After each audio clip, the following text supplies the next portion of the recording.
Close your eyes for a moment and imagine a dusty farm in the wide open plains of Idaho in the early 1922nd.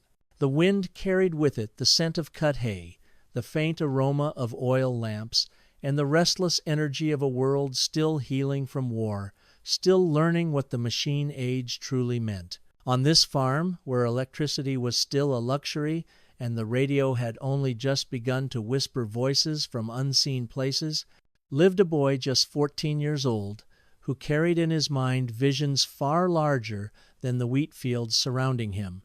His name was Philo Taylor Farnsworth.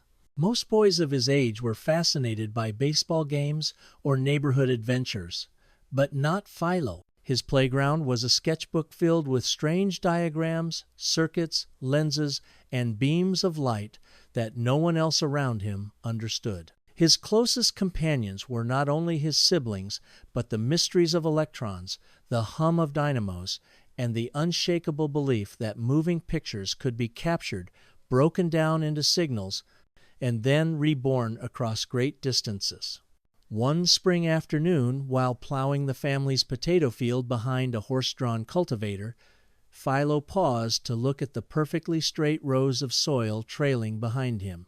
In that quiet moment, he saw not just crops, but a system of scanning lines, rows that could break down an image into pieces, transmit them, and then reassemble them into something whole again. At just 14, he had envisioned the essential principle that would one day make electronic television possible. It was not magic, though to the people of his small town it might as well have been. It was the restless imagination of a boy who refused to accept the limits of his time. While others saw dirt and crops, he saw patterns. While others dreamed of harvests, he dreamed of screens glowing with images from afar. This is the story of Philo Farnsworth, the farm boy who dared to dream of capturing light itself, who fought giants of industry, and who gave the world a gift so profound that it changed how humanity would see itself forever. It is a story of genius and struggle, of victory and heartbreak. But most of all, it is the story of Vision One that began in the heart of a boy with nothing more than curiosity, determination, and a mind that saw the invisible. The story of Philo Taylor Farnsworth begins long before that revelatory day in the Idaho potato field. To understand how such a vision could sprout from the mind of a young boy, one must trace his roots back to the soil, the family, and the times that shaped him. Philo was born on the 19th of August, 1906, in a small log cabin near Beaver, Utah, a frontier town tucked away in the American West. His parents, Louis Edwin Farnsworth and Serena Amanda Bastian, were people of modest means but deep resilience. They carried with them the pioneer spirit, the kind that had carved homesteads out of rugged landscapes, teaching their children that nothing was impossible if one applied patience, faith, and hard work. From his earliest days, Philo was surrounded by an environment that encouraged curiosity.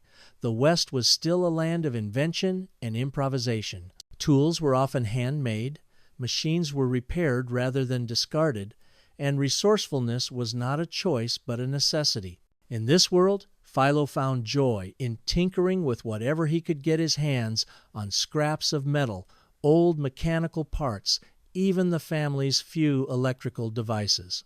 When he was just a small boy, Philo encountered something that changed his destiny forever: electricity. The glow of an electric light bulb seemed like sorcery. Unlike the flicker of kerosene lamps, the bulb shone steady, bright, and alive, as if a star had been captured in glass. This single marvel ignited in him an obsession with the invisible forces that powered the modern world. His father, though a farmer, encouraged Philo's endless questions.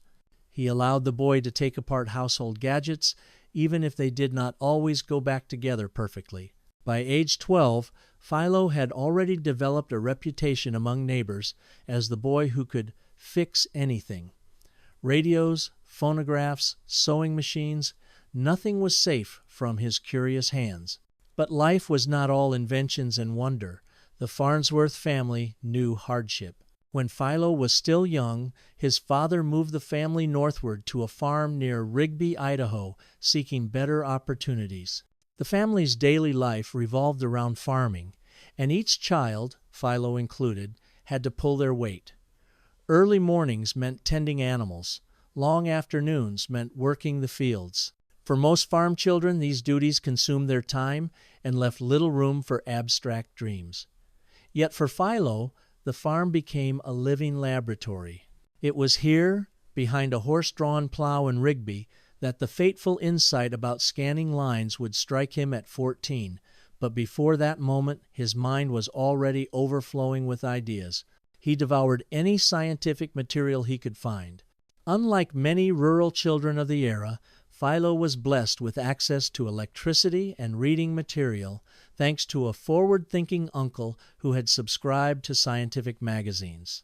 One of these was Popular Science, a periodical that opened windows to new inventions, from wireless telegraphs to flying machines. Philo read them cover to cover, sometimes by lantern light, sometimes by the dim hum of a generator that powered the family's home. He didn't just read, he absorbed.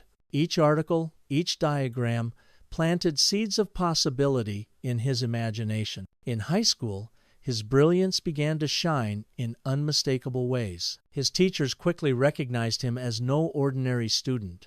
At Rigby High School, Philo's science teacher, Justin Tolman, noticed the boy's unique gift. Unlike other students who memorized formulas, Philo understood them instinctively. When presented with complex electrical concepts, he often explained them back to the teacher in clearer, simpler terms, sometimes even extending the ideas beyond the textbook. Tolman became not just a teacher, but a mentor, one who would later play a critical role in preserving Philo's claim to invention when the great patent battles erupted. But at this early stage, Tolman's most important gift was encouragement. He provided Philo with access to scientific texts, diagrams, and equipment that most farm boys could only dream of. By 14, Philo had already wired his family's home with electrical systems far more advanced than their neighbors. He built a motor-driven washing machine from spare parts. He experimented with vacuum tubes, those fragile glass cylinders that would soon become the beating heart of radio and television technology. And then, in the quiet moment while plowing rows, he had his breakthrough vision. Images could be broken into lines, transmitted, and reassembled electronically, just like the rows of soil. The boy had no way of knowing then, but this singular idea placed him on a collision course with some of the most powerful industrialists of his age.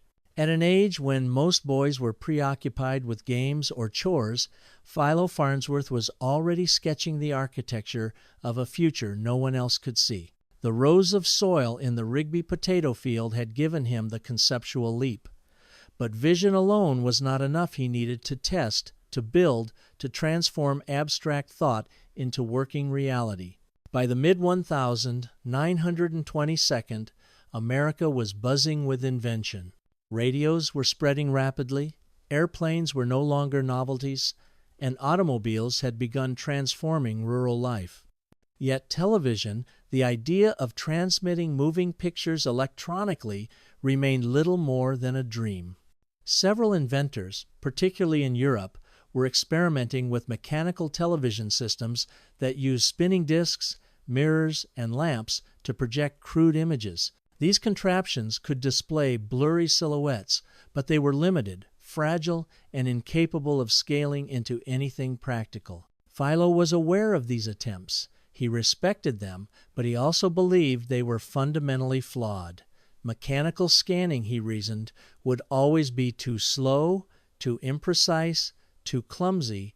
If television was to work, it would have to be electronic, fully electronic, without moving mechanical parts.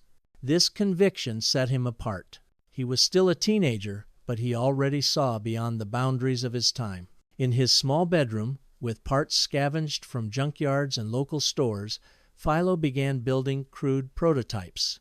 He wound coils of wire, soldered connections, and experimented with vacuum tubes, devices that controlled the flow of electrons. He imagined how a stream of electrons could be manipulated to paint an image line by line on a screen coated with phosphorescent material. His notebooks from these years are filled with diagrams that seem astonishing in hindsight. At just 15 and 16, he was sketching concepts that anticipated the very cathode ray tube systems that would dominate television for decades. But building was not easy. Materials were expensive, and the Farnsworth family had little extra money to spare. Philo compensated with creativity. He repurposed radio parts, rewired old batteries, and when necessary, he simply drew and calculated on paper, refining his ideas in theory until he could one day realize them in practice. His passion did not go unnoticed. His high school science teacher, Justin Tolman, often told colleagues about this farm boy who could see electrons in his head. Tolman gave Philo special access to the school's lab equipment, oscilloscopes, wires, resistors, allowing him to push his experiments further than any ordinary student could. In one memorable episode, Philo explained to Tolman his idea of an electronic television system, complete with detailed diagrams. Tolman, impressed but perhaps a bit overwhelmed, kept those drawings. Decades later, in a courtroom battle over patents, those very sketches would prove decisive evidence that Farnsworth had conceived television independently long before the corporate laboratories of RCA claimed otherwise. But in 1922, none of that was yet on the horizon. Philo was simply a boy chasing an idea, driven by the thrill of discovery. Though gifted, Philo was still isolated in a rural world. His access to sophisticated resources was limited, and often he had to rely on imagination more than equipment. Yet fate intervened in the form of supportive adults who recognized his genius. One such figure was his chemistry teacher, who encouraged Philo to read widely.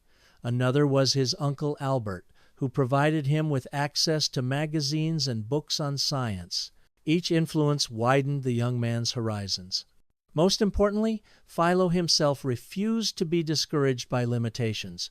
When others doubted, he pressed on. His friends remembered him as quiet, sometimes lost in thought, as if living in two worlds at once, the world of farm chores and the invisible world of electrons dancing in his imagination. By the time he graduated high school, Philo Farnsworth was no longer simply dreaming about television, he was preparing to build it. At 16, he drew the first complete schematic of what he called an image dissector, a device that would capture light, convert it into an electrical signal, and then reassemble that signal into an image on a screen. It was revolutionary. While the world pursued spinning discs and mechanical mirrors, this teenager in Idaho had already mapped out the blueprint for the future of broadcasting.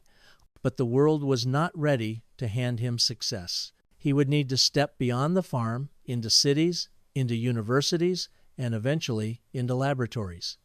He would need allies, funding, and relentless perseverance. Still, the seed was planted. By his late teens, Philo Farnsworth was standing on the threshold of invention. What remained was the long, arduous journey from theory to reality. By the time Philo Farnsworth graduated high school, he was no longer just a boy with sketches and ideas. He was a young man who carried within him a vision that the world had not yet seen. But genius does not unfold in isolation. It demands a stage, however small, and an audience willing to believe. After finishing school in Rigby, Philo dreamed of continuing his education formally in science and engineering. The trouble was money. The Farnsworth family lived modestly, their livelihood tied to the uncertain yields of farming. College tuition seemed a distant dream. Still, Philo refused to let circumstances dictate his destiny. He enrolled at Brigham Young University, BYU, in Provo, Utah, with the help of a small scholarship and sheer determination. Though still a teenager, he arrived with the aura of someone destined for more. Unlike many of his peers, who came to college unsure of what lay ahead, Philo already carried a detailed invention in his mind, a vision for electronic television. At BYU, Philo excelled in physics and chemistry. His professors recognized his unusual gift. He devoured books on electromagnetism, vacuum tubes, and optics, often pushing beyond the curriculum into uncharted ideas. But his college years were cut short. The financial burden proved too heavy, and after just 2 years, he was forced to withdraw. For most young men, this setback would have spelled the end of lofty scientific dreams.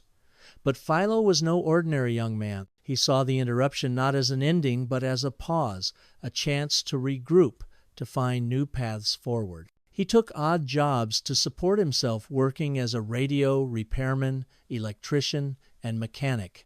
Each job brought him closer to practical experience with the electrical systems that fascinated him. Radios, in particular, became both a livelihood and a laboratory. By repairing them, he deepened his understanding of how electrons could carry information invisibly through space. It was during these lean years that Philo encountered one of the most important figures in his journey, Leslie Gorel, a philanthropically minded investor. Farnsworth by then had begun sharing his television ideas with trusted friends and mentors. Word of the young inventor's vision began to spread and eventually reached individuals with the means to support him. Gorel, intrigued but cautious, agreed to meet the boy inventor. Philo, shy but determined, laid out his drawings of the image dissector, explaining how a cathode ray could scan an image line by line, transmitting it electronically. Unlike the bulky mechanical devices being developed in major laboratories, Farnsworth's design was elegant, efficient, and forward-looking. The investor was impressed not just by the invention, but by the conviction radiating from this young man. Here was someone who didn't just dream, but had the clarity to explain, to diagram, to anticipate problems and propose solutions. Gorel decided to take a chance.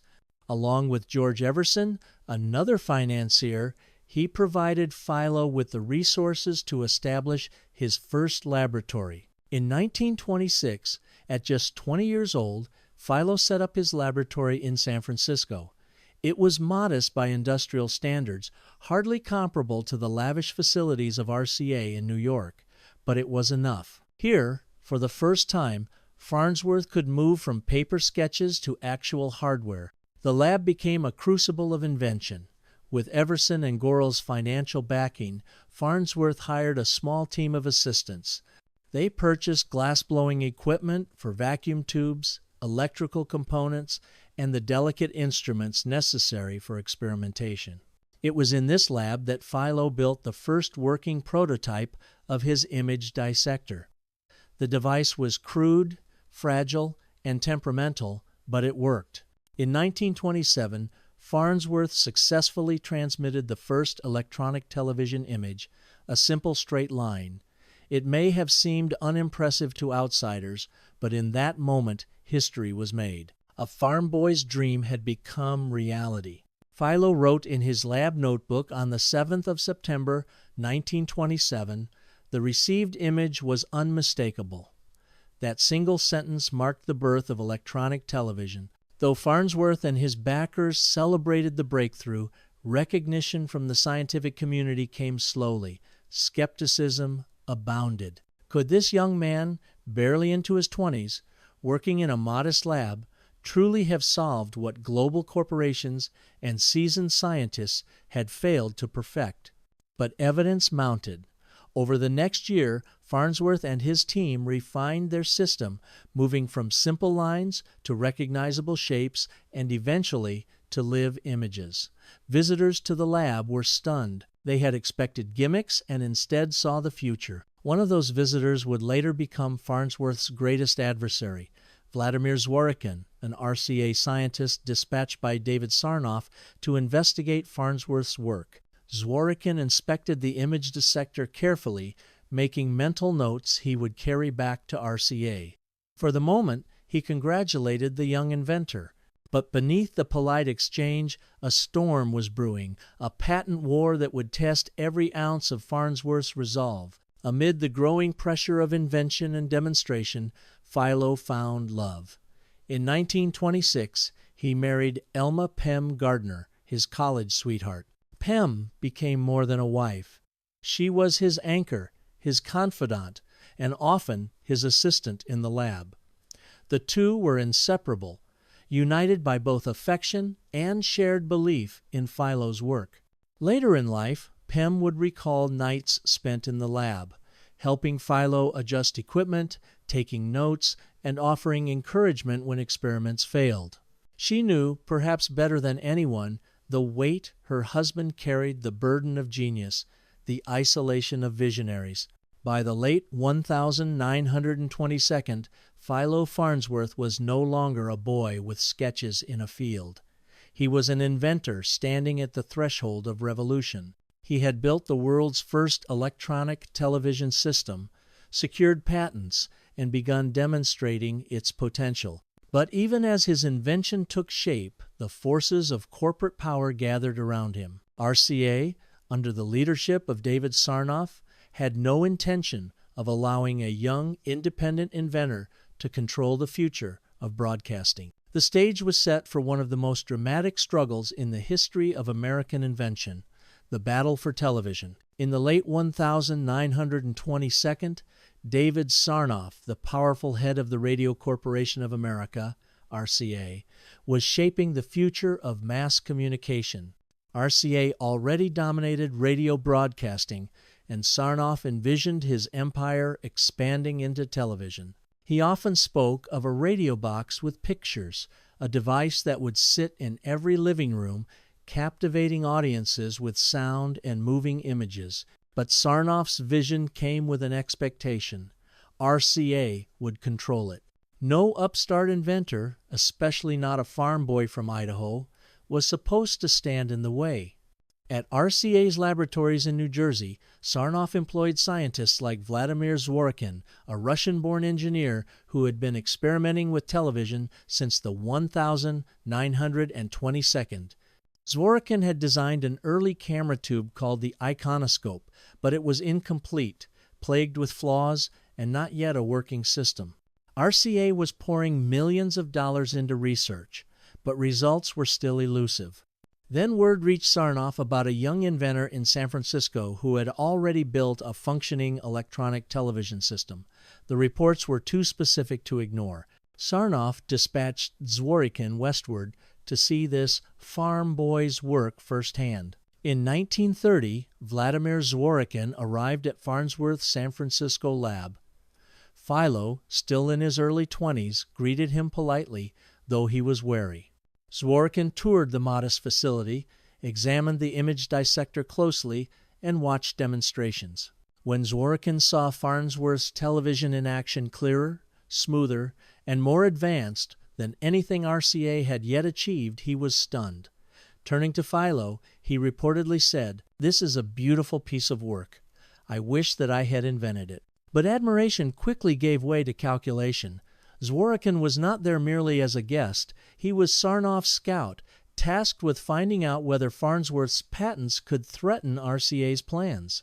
Unbeknownst to Philo, Zworykin carried back detailed mental notes and sketches.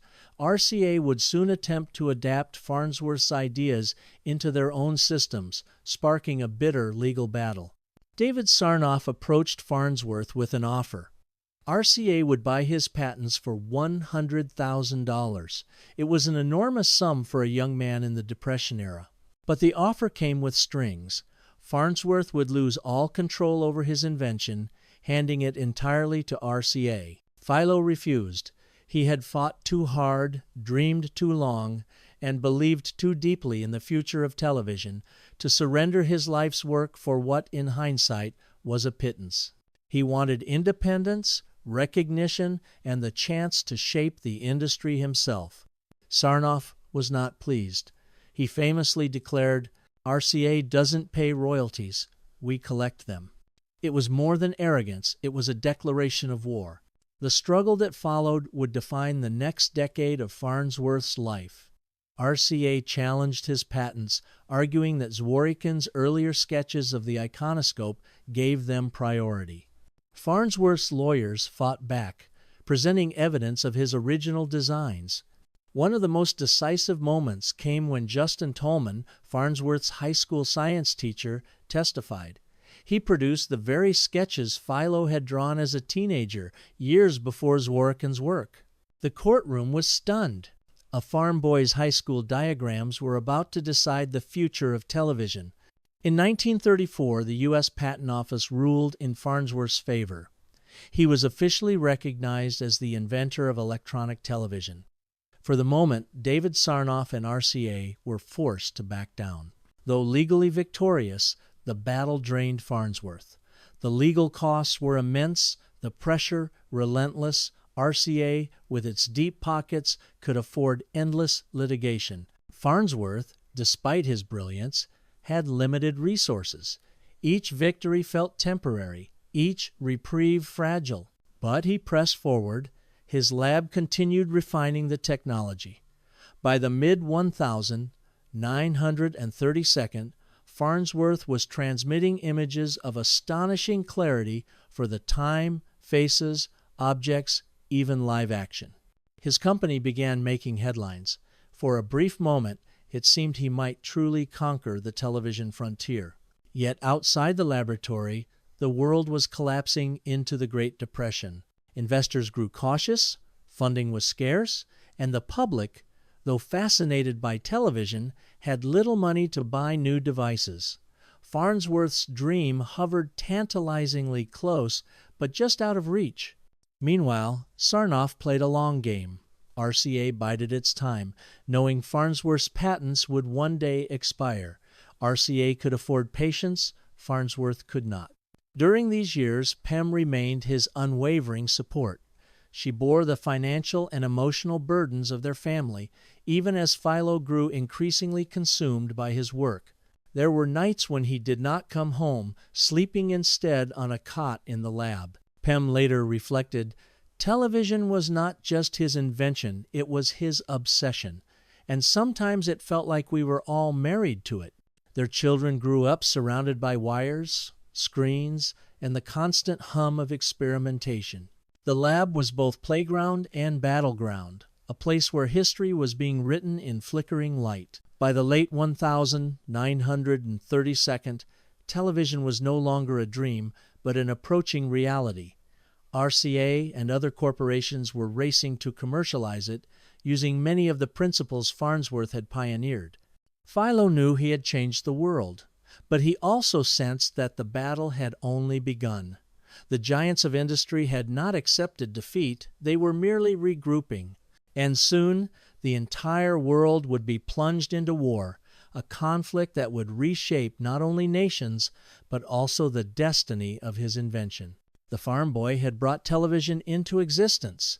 Now he would have to fight to keep it alive.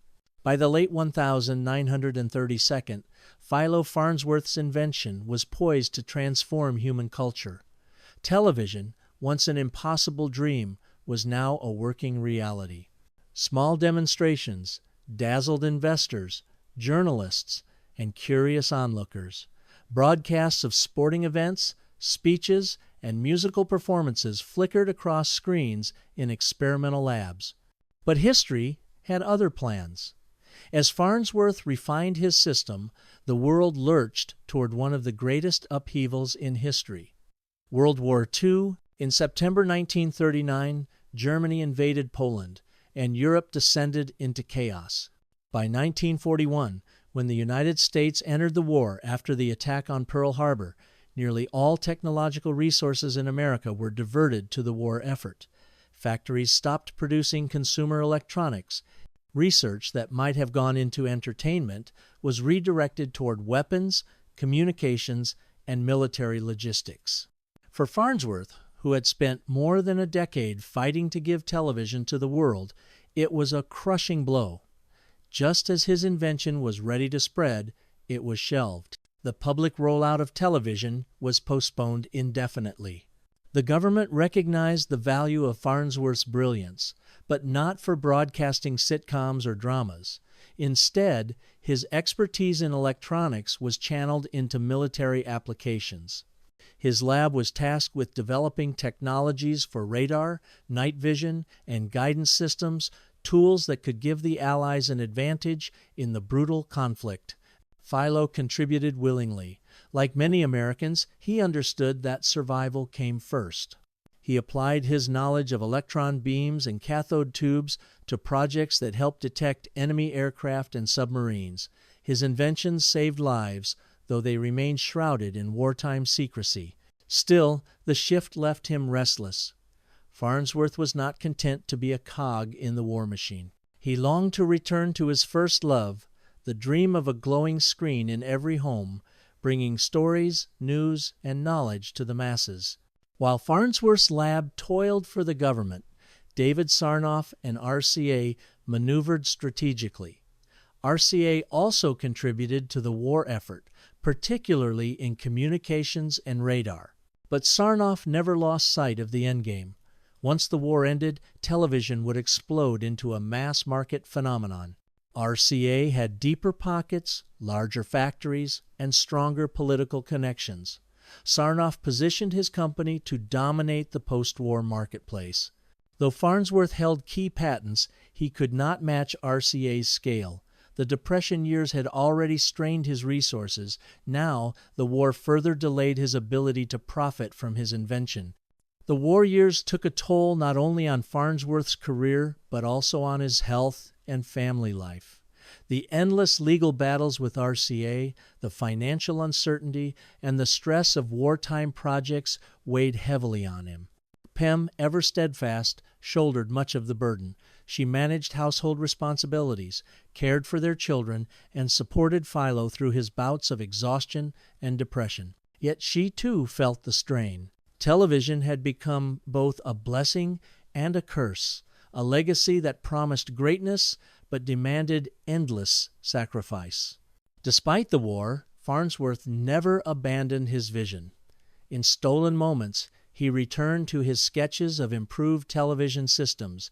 He dreamed of larger screens, sharper images, and eventually color broadcasting.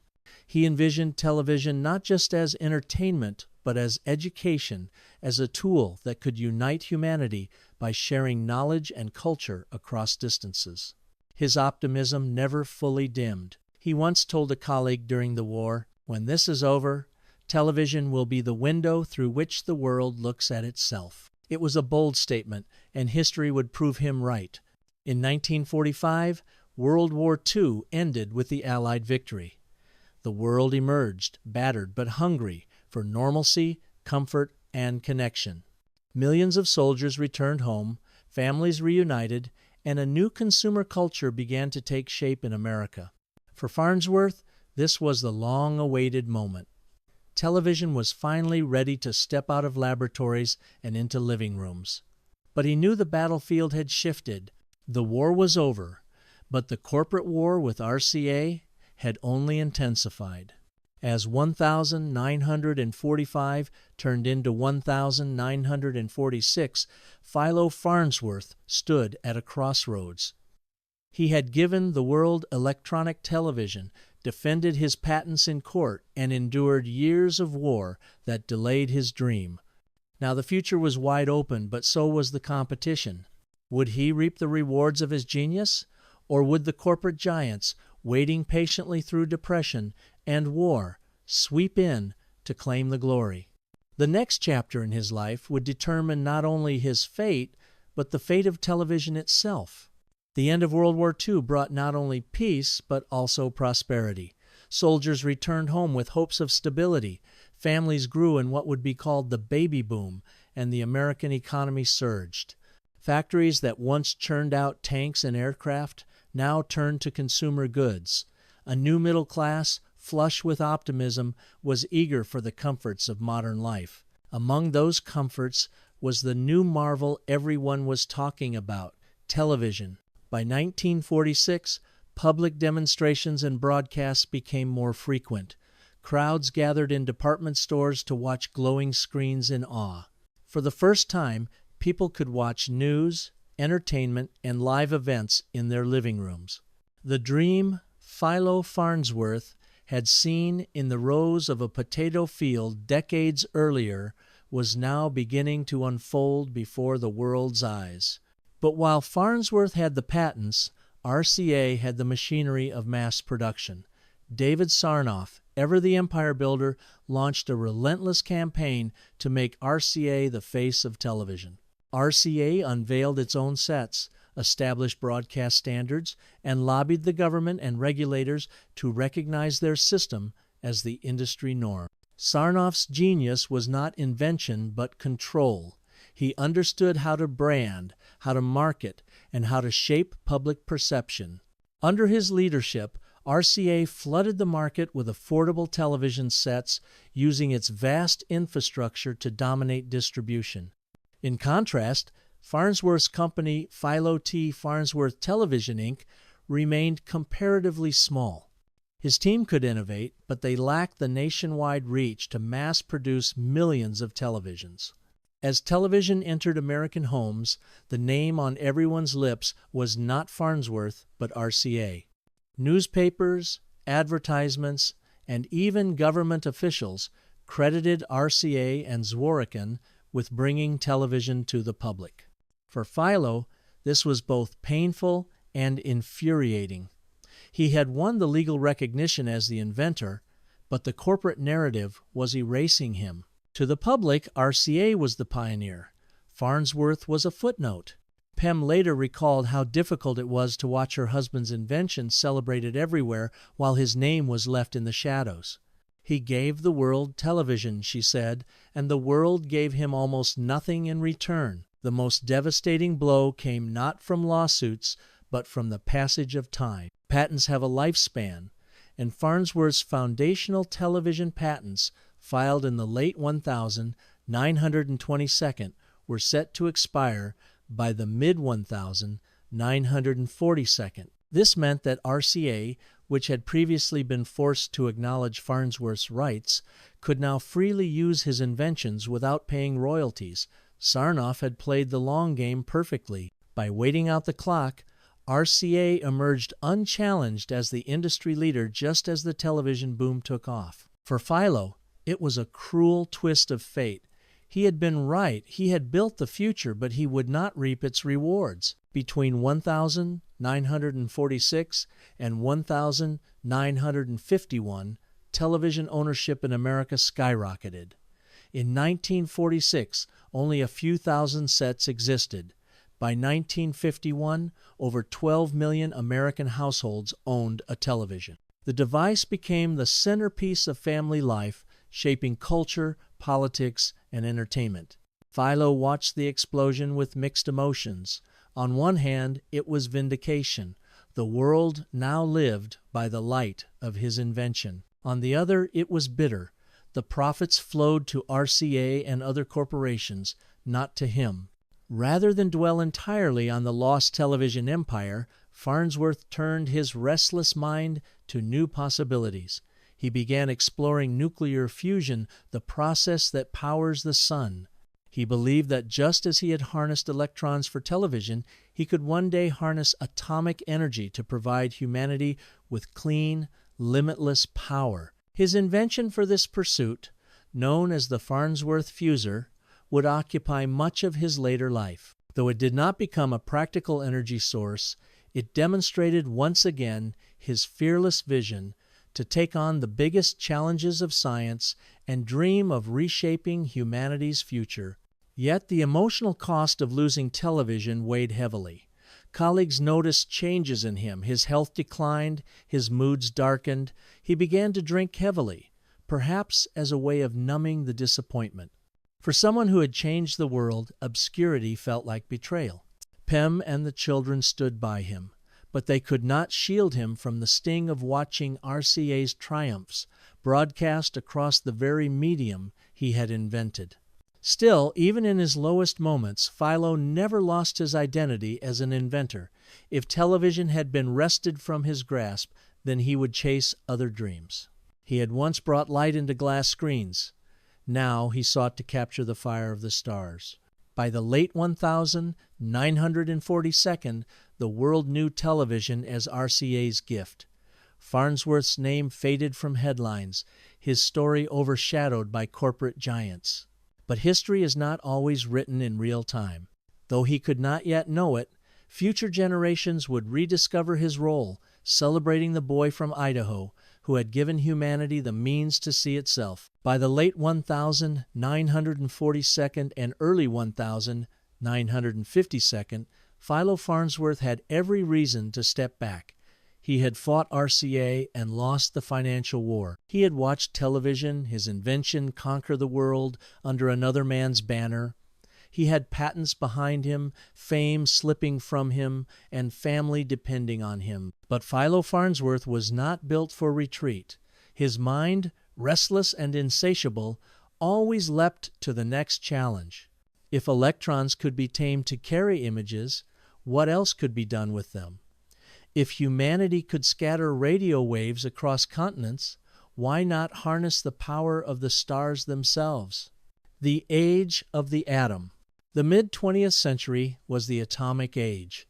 The world had witnessed the terrifying destruction of nuclear fission in Hiroshima and Nagasaki. Scientists and governments alike now turned to the atom as both weapon and wonder. Nuclear power plants promised nearly limitless energy. But fission, the splitting of atoms, came with dangers, radioactive waste, meltdown risks, and the moral shadow of the bomb. Fusion, in contrast, seemed like the Holy Grail. Instead of splitting heavy atoms, fusion joined light ones, just as the sun fused hydrogen into helium. Fusion promised clean, abundant, and almost inexhaustible energy. Mainstream scientists, supported by governments, were already pouring resources into massive fusion projects. But Farnsworth, working with far fewer resources, dared to believe he could make breakthroughs on his own. In the 1952nd, Farnsworth began working on what would become his most ambitious invention after television, the Farnsworth fuser. At its core, the fuser was deceptively simple. Two concentric wire grids placed inside a vacuum chamber created powerful electric fields. These fields could accelerate ions toward the center, where they collided with such force that under the right conditions, fusion could occur. Unlike the giant reactors being designed in government labs, Farnsworth's fuser was compact, elegant, and achievable with relatively modest equipment. It fit his lifelong pattern. While others built clunky mechanical devices, he sought sleek electronic solutions. In 1960, he filed patents for his fuser designs. Tests showed promise, measurable fusion reactions, neutrons detected, proof that the principle worked. For a brief moment, it seemed that the farm boy who had invented television might now bring humanity the power of the sun. But if Farnsworth thought the battles of television had hardened him for the fight ahead, fusion proved an even steeper hill. Funding was always the problem. While national laboratories spent millions, Farnsworth relied on piecemeal support from private investors and small corporations. His persuasive powers could win temporary backing, but sustaining a long-term fusion program required resources far beyond his reach. He also faced skepticism from the scientific establishment. Many physicists dismissed the fuser as a curiosity, a clever device that could achieve momentary fusion but not controlled, sustained power generation. Farnsworth bristled at the dismissal, just as he had decades earlier when critics scoffed at electronic television. Still, he pressed on, refining the fuser in labs across Utah and later Indiana, dragging along his loyal team and the unwavering support of PEM. The fusion years, though filled with invention, were also marked by decline. Farnsworth's health suffered. The long battles of his career had left scars, emotional, financial, and physical. He struggled with bouts of depression and increasingly turned to alcohol. Friends and family saw flashes of the boyish dreamer, but they also saw a man carrying immense disappointment. PEM remained his anchor. She believed in the fuser, just as she had believed in television. But she also carried the weight of holding the family together while Philo wrestled with his demons. By the mid-1962, Farnsworth's fusor had achieved limited success. It could produce fusion reactions, enough to confirm the principle, but scaling it into a practical energy source proved elusive. Investors grew weary, funding dried up, and once again Farnsworth found himself outpaced by larger institutions. And yet his work was not in vain. Though his fusor never became a commercial power plant, it would later find unexpected use as a neutron source in research and industry. Decades after his death, young enthusiasts and scientists would build fusors in garages and labs, inspired by his design. It was, in a sense, the same story as television. Farnsworth saw the future before anyone else. He may not have reaped the rewards, but he planted the seeds that others would later harvest. As the 1962nd drew to a close, Farnsworth was both celebrated and forgotten. To those who knew the truth, he was a pioneer, a genius who had twice touched the impossible. But to the wider public, he was invisible, overshadowed by corporate empires and government labs. Yet even as his health faltered, Farnsworth never stopped dreaming.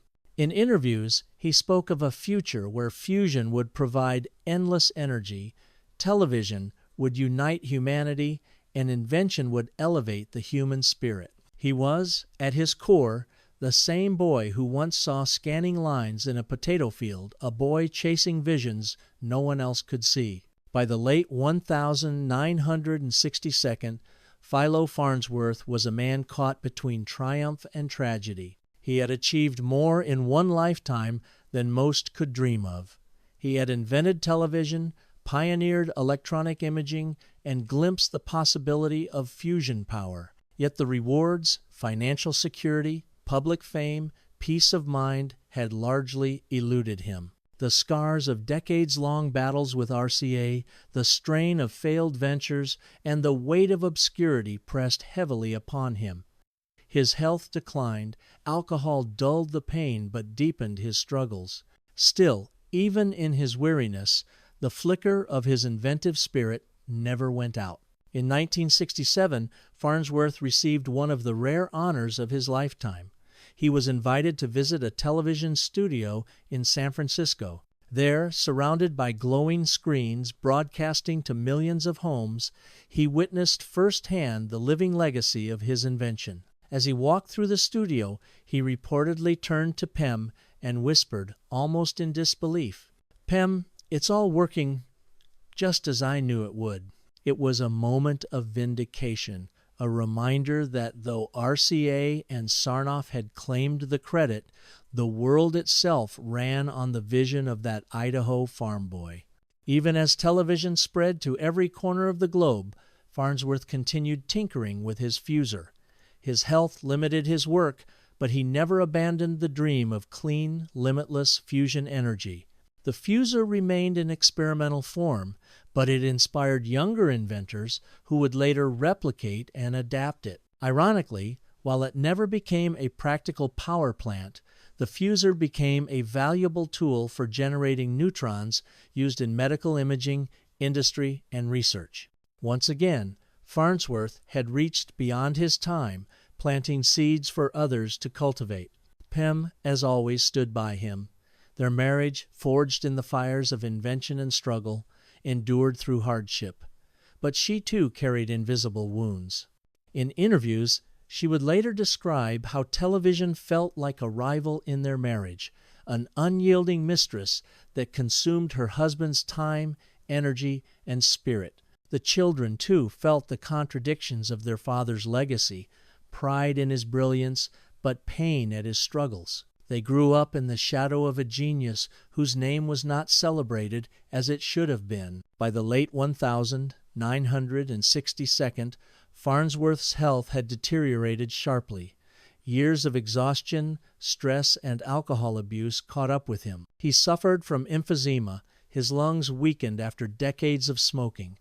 His body, once driven by boundless energy, began to fail him. Yet even in his final months, his mind remained restless. He would sit with visitors, sketching ideas on napkins and scraps of paper, dreaming of better televisions, new energy systems, and inventions that might still come to life. On the 11th of March, 1971, Philo T. Farnsworth passed away at the age of 64 in Salt Lake City, Utah.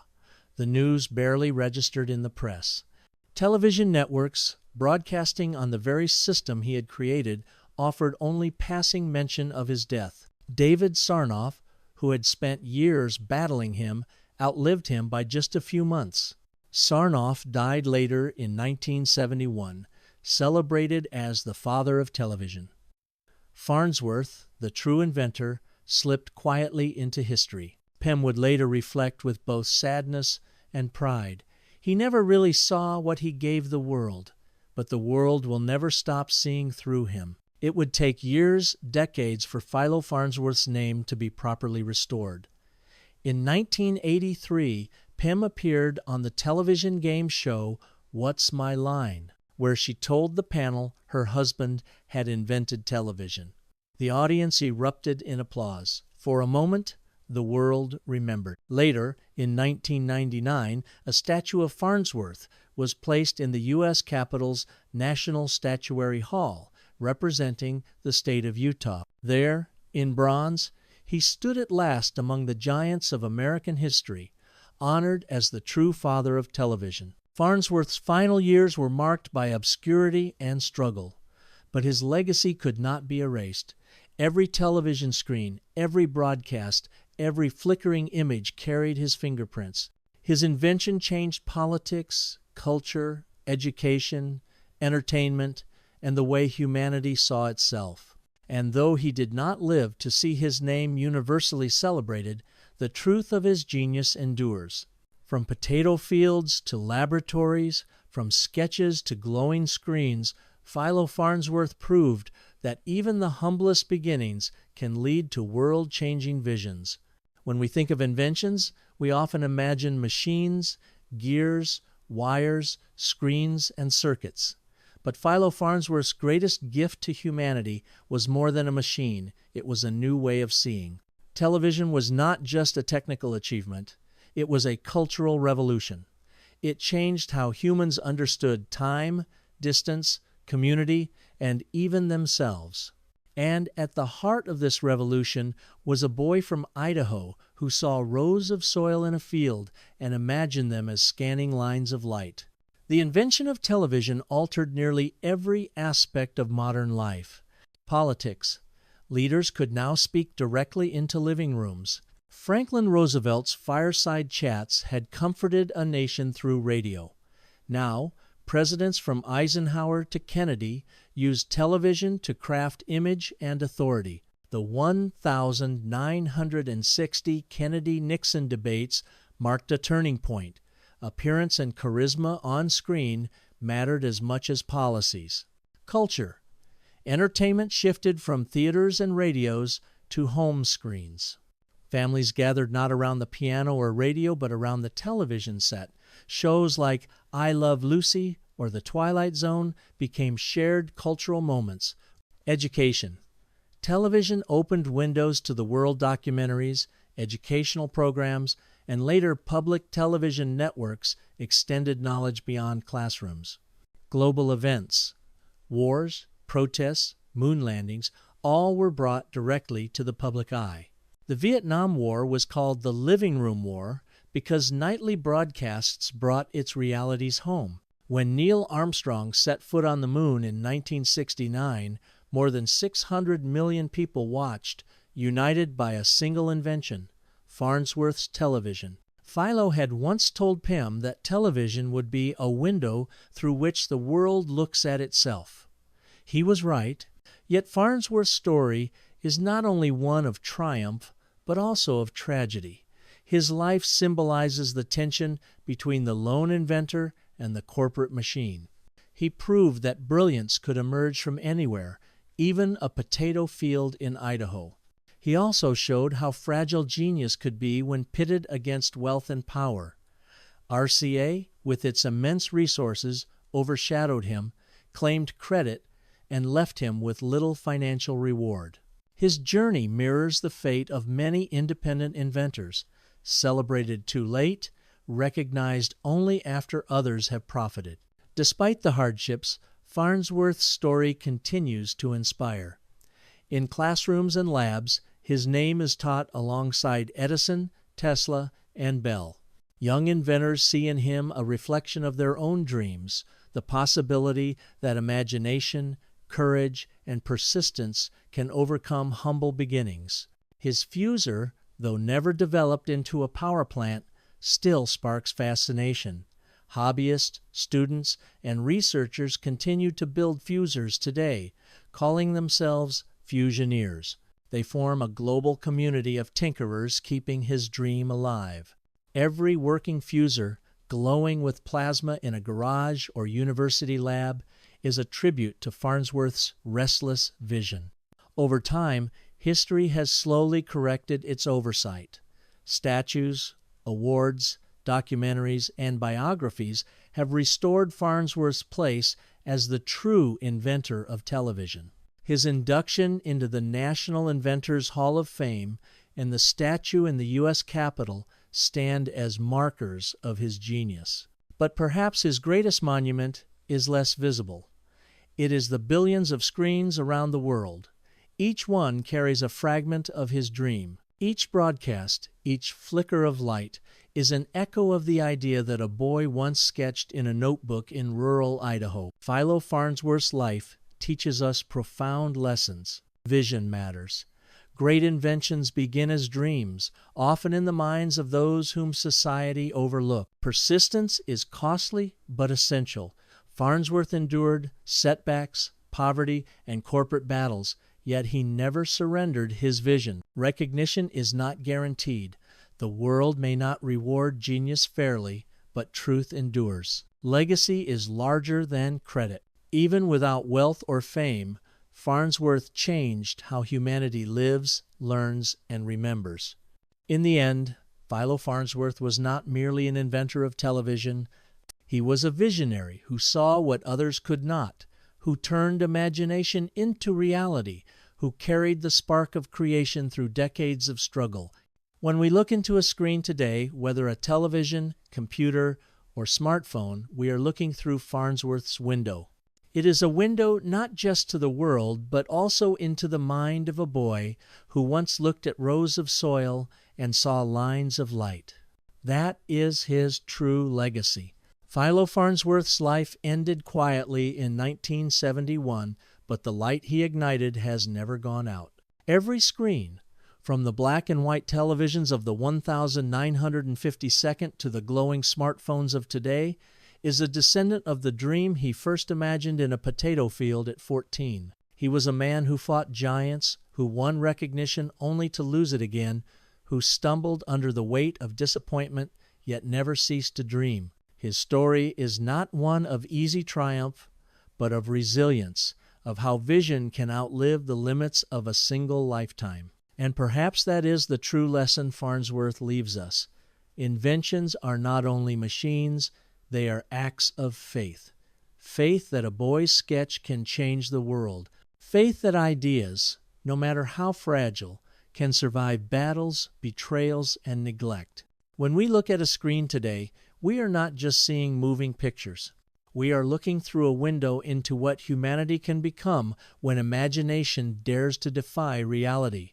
Farnsworth opened that window, and the world has never stopped gazing through it. But the story is not finished. His fuser, still humming in laboratories and garages, whispers of a dream not yet fulfilled. Clean energy, power from the stars, another gift waiting to be claimed.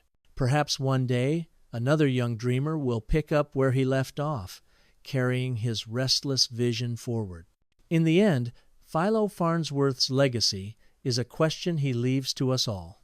What unseen lines of possibility are still waiting, hidden in the fields of our own imagination?